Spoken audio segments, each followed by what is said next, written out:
Assalamu alaikum. I'm back. I apologize. You probably didn't like what I was saying. But let me continue. This is student minister Dr. Abdul Halim Muhammad and this one black man's opinion. And once again, I want to start in again on where I started. Are we still posting and obsessing on what happened between Will Smith and Chris Rock on Sunday? Are we still spending our precious time talking about that, posting about that? There are more important things going on. Don't you and I understand that this medium called the internet was created by the United States military? Again, let me reiterate.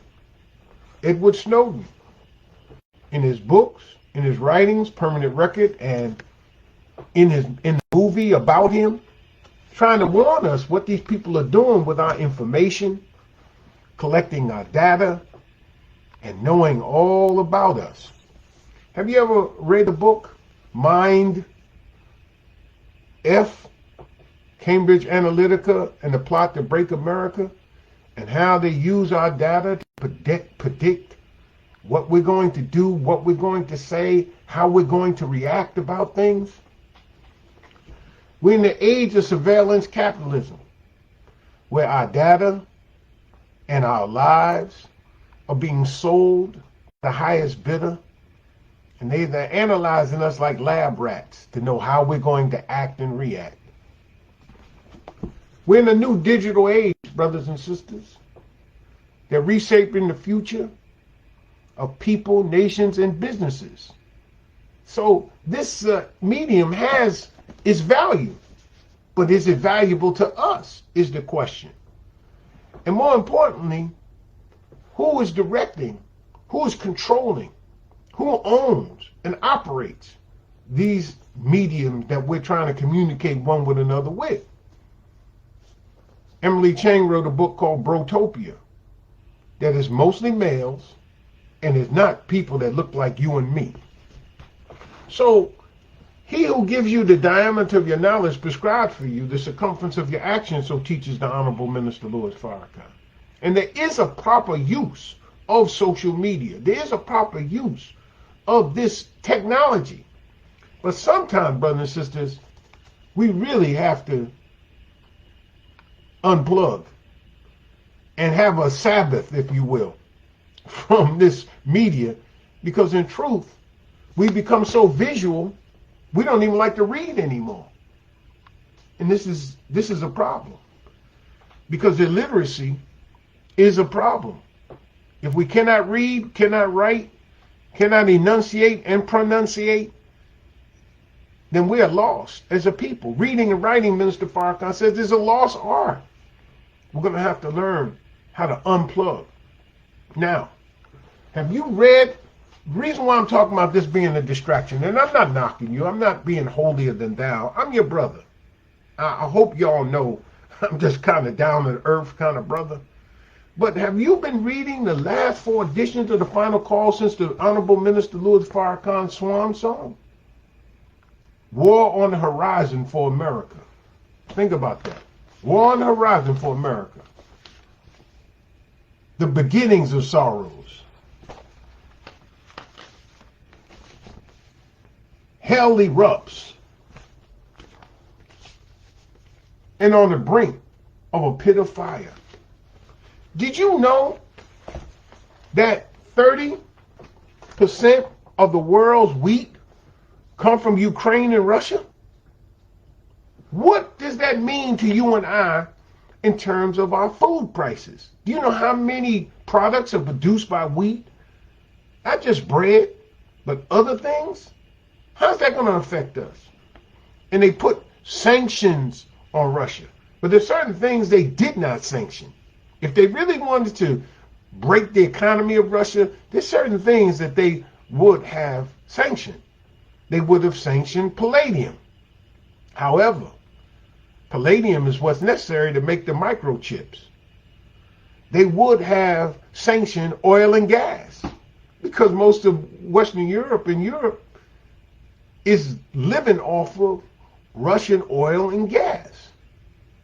They would have put a sanction on platinum, because a lot of platinum is mined in the Russian Federation.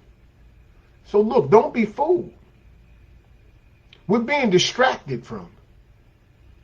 And I want to say to those of us who have particularly sons that are in school, meaning college, and they're receiving financial aid, when and if they sign up for financial aid, they have to sign up for the Selective Service Act. I want you to listen to me. If war is on the horizon and our children need financial aid, they have signed up for the Selective Service Act, which means they could institute the draft at any time. And our sons, particularly, and now our daughters, since there's so-called equality in the military, could be called to military service. What does that mean?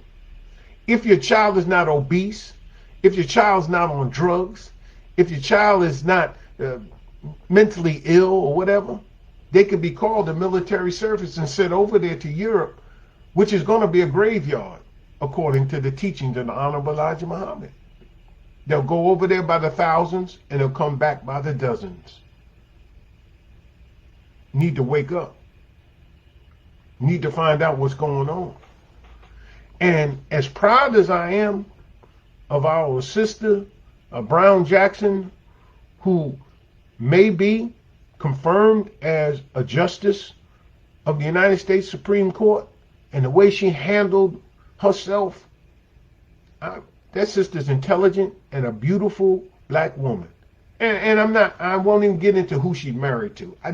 Just her intelligence and her ability to handle some of the most disrespectful and ignorant approaches to what a justice on the Supreme Court is supposed to be judged on. It was a horrible thing to watch. I found myself yelling at the television. But you know something, brothers and sisters, that too is a distraction. Because, as Sister Lorraine Muhammad has written in Black Integration, a failed social experiment,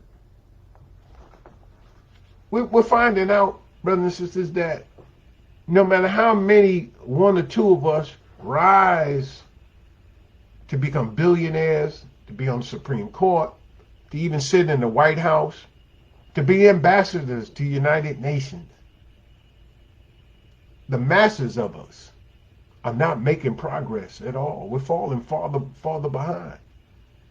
We need a solution. We need a divine solution. And whether you believe it or not, God is going to judge every nation. Every nation.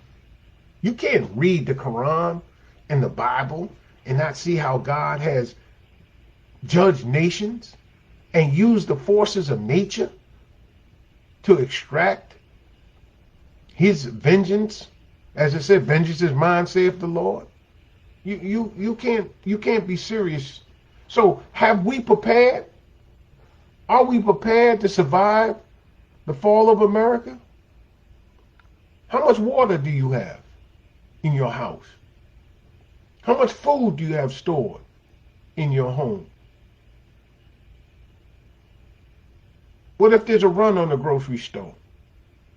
What happens when the shelves are empty? What happens when there's a natural disaster or a man-made hazard that's created? What happens?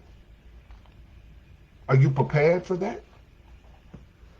And so the book, one of the books, if you don't have this book on your library shelf, see all them books I got? But this one there, and the Holy Quran, and the scriptures,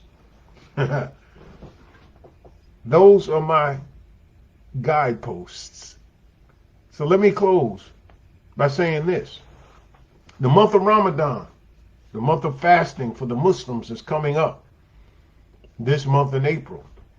And what's interesting is that Passover and Easter, or Resurrection Sunday, as some like to call it now, guess what? These all fall in this same month. I don't believe in coincidence, brother and sister. I don't do coincidence. I don't do coincidence. There's something about that. There's something about Passover and the Seder dinner that they have, the Seder meals, and what's in them. And what's interesting is in the Seder, they have like 4 cups of wine, really 5. The 5th cup is for Elijah. And they expect Elijah to come. He's the unknown guest. They expect Elijah to come. They fix this plate, they fix this glass for Elijah, because Elijah is the one that's going to herald the advent of the Messiah. Easter, Estarte. We won't get all off into the pagan aspect of it, but the resurrection, the escaping of a death plot, the resurrection of a people for mental and spiritual death. Interesting. And Ramadan, as our assistant minister taught this Sunday in preparation for the sacred month of Ramadan, Ramadan wasn't made sacred until the 15th year of the mission of Prophet Muhammad, peace be upon him. In fact, the 5 daily prayers weren't made mandatory until after the Miraj, or his night journey to the sacred mosque, or the mosque, the remote mosque as it's called in the Holy Quran, there in Jerusalem, where from there, in the Dome of the Rock, he ascended to heaven, and that's where he got his instructions of 5 prayers. They used to pray in the morning and in the evening.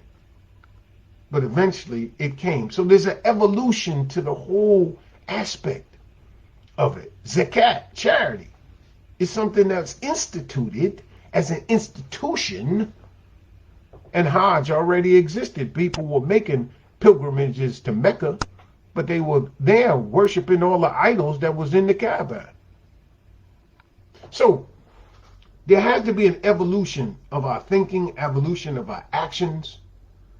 And brothers and sisters, it is so important that instead of concentrating on what Will Smith did, it is important for us to get the will to be free,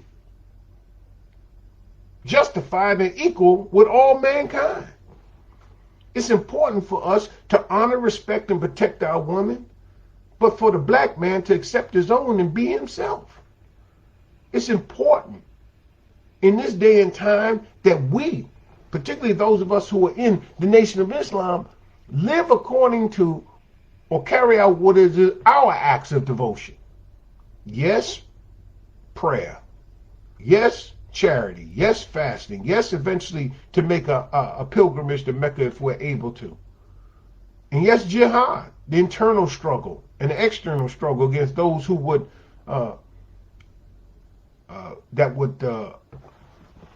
persecute us because of our religious faith tradition. But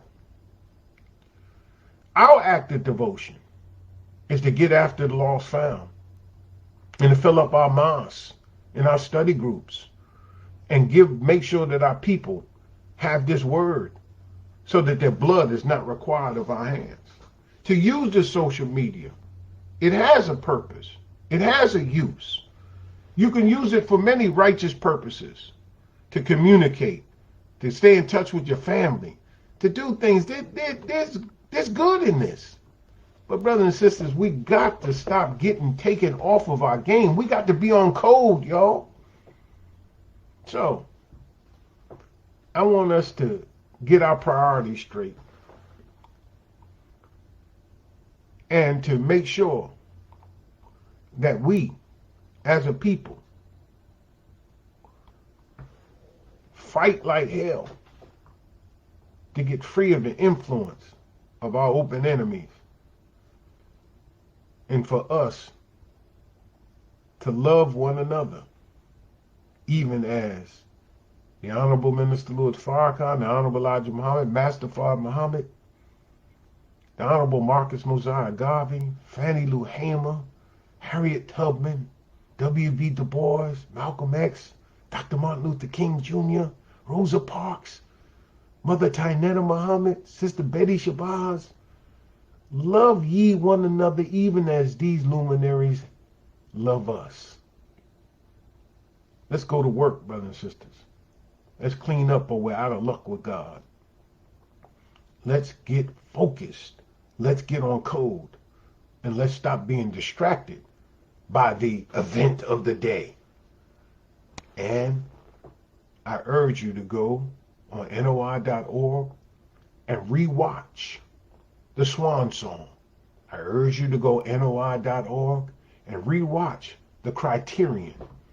And I advise you to go back on NOI.org and watch The Unraveling of a Great Nation by the Honorable Minister Louis Farrakhan. And lastly, I urge you to read Closing the Gap and to read, if you can find a copy, of Torchlight for America. If you don't have a copy, we can help you get a copy. Just put it in the chat there if you would like a copy of Torchlight for America and you don't have one. You should read it. Though the statistics are from 1993, the principles found in there will help you with public policy issues that come out of the teaching of the Honorable Elijah Muhammad, but are expressed in social, economic, and political terms. Very great book. And America's unraveling now 30 years after its publication because they didn't adhere to what the minister had given to them in a gentle word. So, brothers and sisters, let's not get distracted. Let's stay on code. And let's unplug from this social media monster every once in a while. Clear our heads. They come back on, re-engage one another in what is positive, what is uplifting, and what is going to build towards a better future. No more drama, y'all. No more distractions. Let's get down to the busy work of building our communities, making them safe and decent place to live. Let's rebuild our families and our community life so that we can reduce and eliminate crime among us. And let's get up and do for self before it's too late. So may Allah bless you, brothers and sisters. Once again, this is one black man's opinion. What's yours? I'm Student Minister Dr. Abdul Halim Muhammad. Assalamu alaikum.